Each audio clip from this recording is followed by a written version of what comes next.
नाही, इथे स्थानिक जे आमदार बिमदार सगळे लोक जी मंडळी आहेत, राजकीय हस्तक्षेपामुळे या सगळ्या गोष्टी होत नाहीयेत.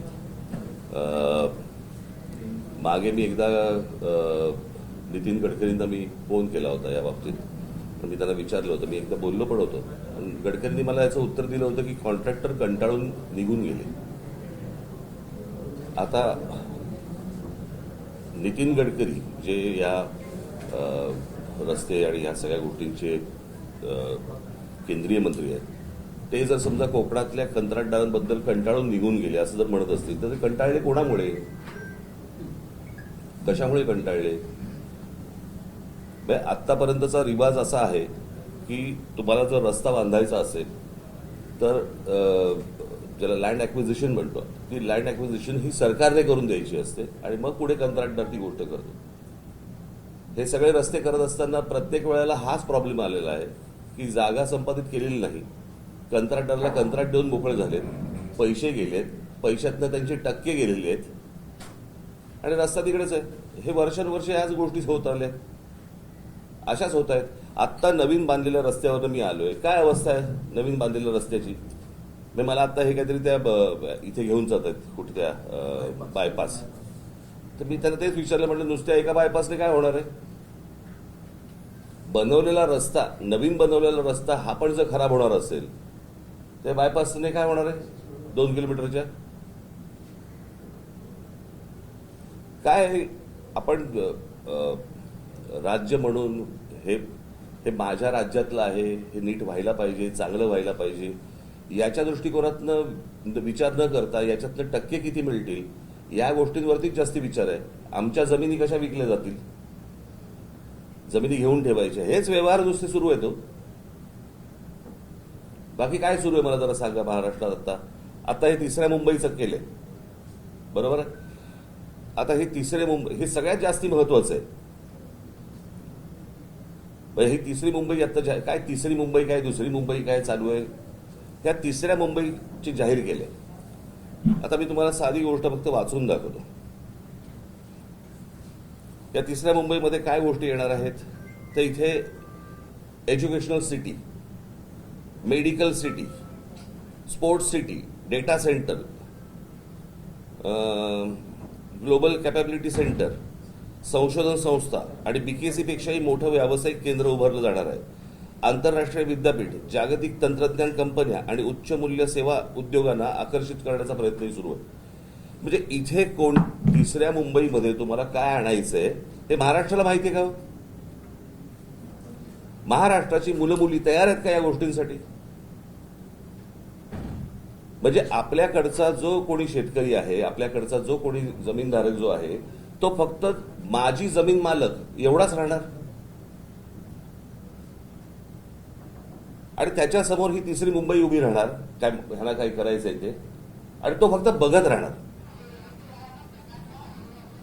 म्हणजे ह्या संपूर्ण पेण, पनवेल, उरण या सगळ्या भागातली जी रायगड जिल्ह्यातली जी मुलं आहेत, मुली आहेत, त्यांना काही सांगणार आहोत का आपण? त्यांना काही तयार करतोय का आपण? की परत बाहेरच्या राज्यांमधून लोक येणार, पुन्हा इथे नवीन वसाहत होणार? आज जे पुण्याची वाट लागली आहे, जी आपल्या बाकीच्या शहरांची जी वाट लागते, बाहेर कळतंय, बाहेरच्या राज्यांमध्ये कळतंय की काय होणार आहे, त्याप्रमाणे त्यांच्या पोरापोरींना तयार करतायत ते आणि महाराष्ट्रात पाठवत आहेत. आणि आमच्या महाराष्ट्रातल्या मुला मुलींना काही माहित नाही की इथे काय होणार आहे, काय घडणार आहे. त्यांना कोणतीही गोष्ट सांगितली जात नाहीये की बाबा तुम्ही कुठच्या गोष्टींच्या तयारीला लागा, आपल्याकडे काय गोष्टी येणार आहेत, काही माहिती नाहीये. शहरं उभी करायची, रस्त्यांची वाट लावून टाकायची, त्याच्यामध्ये जमिनी विकायच्या आणि जमिनी विकणे एवढा एकमेव धंदा महाराष्ट्रात सुरू आहे. आता कोकणात तर सर्वात जास्ती. कधी कधी वाटतं आता कुठच्याही डेव्हलपमेंटला विरोध करण्यासारखं काही नाहीये, परंतु कोकणाची परिस्थिती पाहिली तर डेव्हलपमेंट नको अशी परिस्थिती आहे आज. तर ती जर समजा स्थानिक लोकांच्या जर वाट्याला येणार नसेल तर ही डेव्हलपमेंट काय करायची? म्हणजे स्थानिकांच्या काय म्हणतो त्याला जीवावरती ह्या सगळ्या गोष्टी उभ्या करायच्या, त्यांच्याकडनं जमिनी घ्यायच्या आणि त्यांना उद्ध्वस्त करायचं. हा जो जमीन मालक आहे हा काय करेल मला जरा सांगा ह्याच्या पुढे? त्यांची मुलं पोरं पोरी काय करतील?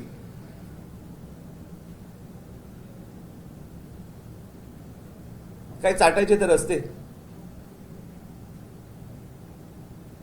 आमच्याकडची जमीन, आमच्याकडचं पाणी, आमच्याकडची वीज, आणि ह्याच्यावर पोचले कोण जाणार? बाहेरचे. महाराष्ट्रामधल्या मुलामुलींच्या उपयोगाची जर समजा प्रगती, डेव्हलपमेंट ही जर होत नसेल, काय चाटायची ती प्रगती?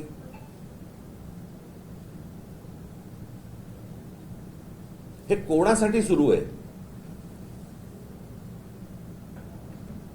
मोठे जमिनीचे तुकडे काढायचे, ह्यानी ह्या सगळ्या आता कुठून डेव्हलपमेंट होते ह्यांच्या लोकांना माहिती आहे, आमदारांना माहिती आहे. हे जमिनी घेत सुटणार आणि मग ते सरकारला विकणार.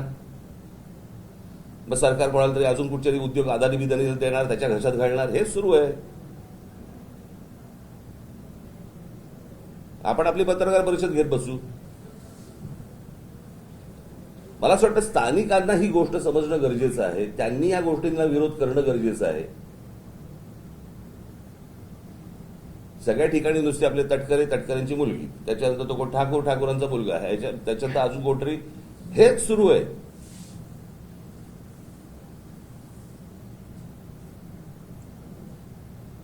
आणि आमच्या लोकांना समजत नाहीये की काय प्रकारचं पुढे काय त्यांच्या समोर आयुष्यात वाढून ठेवलेलं आहे.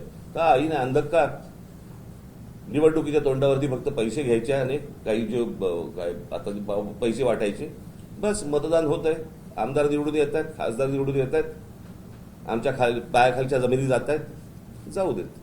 असाच महाराष्ट्र विकला जाणार.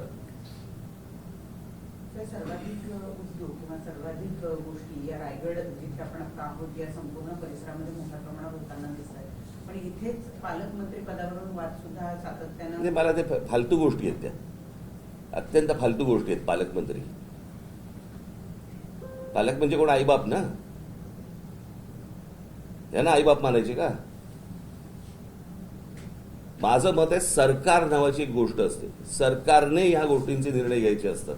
सरकारने आपल्या लोकांचं जे काही हित आहे ते सांभाळायचं असतं. हे काय पालकमंत्र्याचं काम नाहीये ना. म्हणजे आता त्या सिंगापूरच्या कुठच्याही कंपनीला सांगितलेलं की 30 आठवड्याच्या आत आम्हाला संपूर्ण आराखडा आखून द्यायचा आहे. माहितीये का रायगडला? आमच्या मुलामुलींना माहिती आहे का?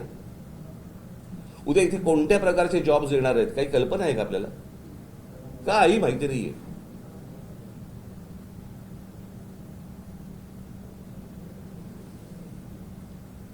रस्ते करायचे नाहीत, उद्योग कुठचे येतात ते दाखवायचे नाहीत, सांगायचे नाहीत, सगळं लपवून ठेवायचं.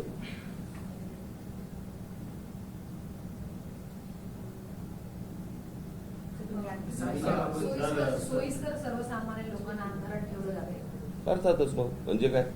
ते कोणाच्या ते उद्योगपतींच्या हिताचं सगळं सुरू आहे ना. अजून काय सुरू आहे? साहेब 1 जून पर्यंत, 1 जून 2026 पर्यंत हे सगळं काम होईल अशी ग्वाही सुनील तटकरेंनी दिली होती. मंत्री भरत गोगावले यांनी पाहणी सुद्धा केली होती. 15 वर्ष ऐकतोय ना आपण. हे किती ग्वाह्या झाल्या आतापर्यंत? आत्ता ही परिस्थिती आहे, बरोबर आहे. परत तुम्ही उद्या येणारच आहात गणपतीच्या वेळेला. मग आमच्या चाकरमानी कसे अडकले आहेत आणि मग कसे खड्डे पडले आहेत. वर्षानुवर्ष ते, मला असं वाटतं 15 वर्षापूर्वीचं फुटेज काढून जरी तुम्ही आता दाखवलं तरी तेच आहे. नवीन कशाला पाहिजे तुम्हाला?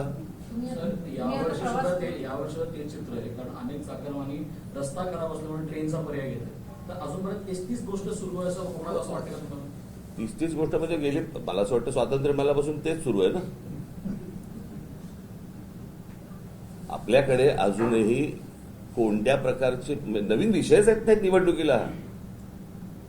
आम्ही नोकऱ्या देऊ, आम्ही पाणी देऊ, आम्ही रस्ते देऊ, हेच सुरू आहे अजून. मी मागे एकदा माझ्या मुलाखतीमध्ये मी सांगितलं होतं, मी एकदा स्वित्झर्लंडला गेलो होतो, बरीच वर्ष झाली त्याला. आणि तिथे गेल्यानंतर मला सगळी तो देश फिरत असताना मला पहिला प्रश्न पडला, तिथला विरोधी पक्ष भांडतो कशावर? सगळं सुंदर आहे, सगळ्या नोकऱ्या आहेत, गाड्या आहेत, सगळं छान आहे.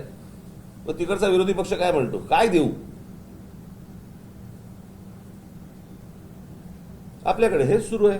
वर्षानुवर्ष आपण त्याच विषयांवरती निवडणुका लढतो, तेच विषय सुरू आहेत. का आई त्याच्यामध्ये बदल नाही?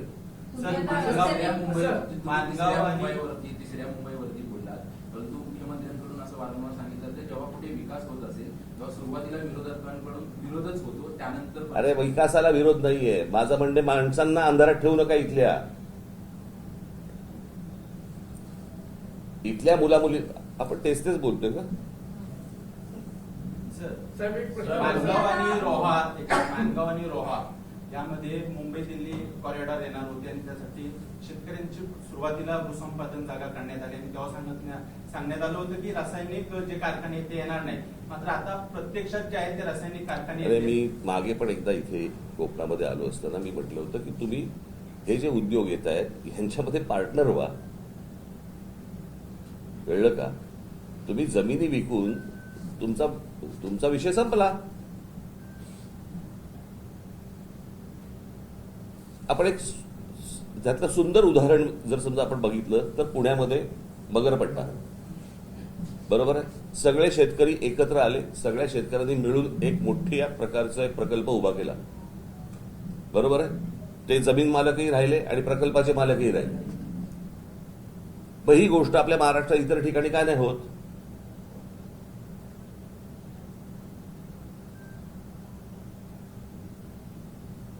तुम्हाला कोणतरी येतं, तुम्हाला जमीन विकायला सांगतात, तुम्ही काहीतरी पैसे घेता आणि मोकळे होत आहे म्हणजे काय?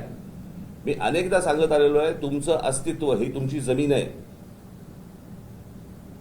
तुमच्या पायाखालची जमीन गेली की तुम्ही कोणत्याही भागाचे कोणी नाही आहात. तुम्ही तुमचं अस्तित्व संपलं. हे रासायनिक कारखाने बिरखाने खूप नंतरची गोष्ट. पहिली जमीन विकणं, इथून पहिली सुरुवात आहे. स्थानिक नेत्यांचा मोठा अपयश आहे का? कारण सरकारपेक्षाही जास्त, कारण की नारायण राणे असतील किंवा मुस्लिम तटकरे असतील. प्रश्न असा आहे की ह्या सगळ्यांनी मिळून एका गोष्टींचा विचार केला पाहिजे की आमच्या कोकणाचं काय होणार. हे बघा, प्रश्न असा आहे की हे जर समजा सगळे आमदार एका आवाजात बोलले असते तर इतकी वर्ष लागली असती का रस्त्याला? म्हणजे कोकणात रस्त्यावरून फिरताना रस्ते लागणं काय असतं एखाद्या गोष्टीचे हे कळतं आपल्याला. सर, प्रश्न असा आहे की एक सेकंड, या ठिकाणी स्थलांतर थांबत नाही. गेले कित्येक वर्षापासून कोकणात बरेच नेते काम करतात. तर स्थलांतरावरती आपण काय काम करणार आहात का? आणि लोकल ट्रेन सुरू होत नाही मानगावपर्यंत. काय स्थलांतर? इथल्या लोकांना जॉब नाहीत, नोकऱ्या, त्याच्यामध्ये मुंबईला जातात, पुण्याला जातात. तर ह्या ठिकाणी गावाच्या गाव बंद पडलेले आहेत. त्याच्यासाठी काय उपाययोजना होणार आहे की नाही? अरे मग मी आता काय बोललो रे तुम्हाला माझ्या बोलण्याचा हे कळत नाही का रे? की जर समजा इथे या गोष्टी येत आहेत तर तुम्हाला समजल्या पाहिजेत ना रे. तुम्ही पत्रकार आहात, तुम्ही शोधल्या पाहिजेत ना. तुम्ही लोकांचं प्रबोधन केलं पाहिजेत ना. तुम्ही स्थानिक आहात ना की नाही आहेस? स्थानिक आहेस, मग त्या गोष्टी केल्या पाहिजेत ना. लोकांना जर समजत नसेल तर ते शोधत जाणारच आहेत ना बाहेर. त्यासाठी एमआयडीसी वगैरे असे काही प्रकल्प येतील? एमआयडीसी वगैरे, अहो एमआयडीसी कुठे घेऊन बसलात? मी आता काय वाचून दाखवतो तुम्हाला?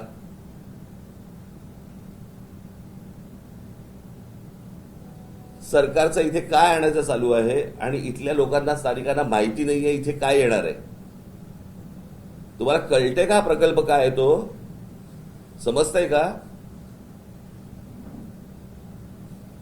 तुम्ही कुठच्या एमआयडीसी जुन्या गोष्टीत राहू नका आता.